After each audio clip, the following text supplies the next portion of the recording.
आखाती युद्धाचा फटका हा अनेकांना बसलेला आहे, सर्वसामान्यांना देखील बसलेला आहे। त्यातल्या त्यात प्रामुख्याने शेतकऱ्यांना मोठा फटका बसलेला आहे आणि गेल्या 2-3 दिवसापासून धुळे जिल्ह्यामध्ये अवकाळी पावसामुळे शेतकऱ्यांचं प्रचंड मोठं नुकसान झालं आहे। आपण आलो शिरपूर तालुक्यातील अहिल्यापूर या गावामध्ये।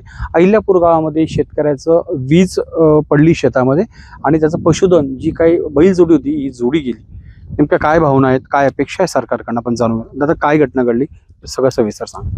गेल्या या 3-4 दिवसापासून जे काही अवकाळी पावसानं थैमान घातलंय या धुळे जिल्ह्यामध्ये, त्याच्यामध्ये काल जो काही वादळ हवा आणि गारपीट आणि विजांचा कडकडाट झाला, त्याच्यामध्ये अहिल्यापूर येथील आमचे जावई श्री निलेश सिंग केवल सिंग राजपूत यांच्या शेतामध्ये त्यांची बैलजोडी बांधलेली असताना वीज पडली त्यांच्या अंगावर आणि त्याच्यामध्ये ते दोघं बैल जागीच मृत्यू पावले। आणि त्याच्यामध्ये त्या बैलांचं एवढी आज बी जरी आपण मार्केटमध्ये घ्यायला गेलं तर जवळजवळ 1.5 लाखाचं नुकसान झालेलं आहे।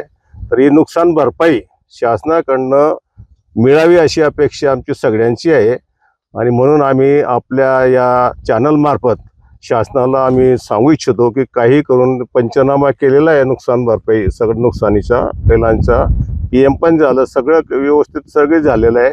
तर आता फक्त शासनाकडून या नुकसानाची काहीतरी भरपाई मिळावी अशीच आमची मागणी आहे।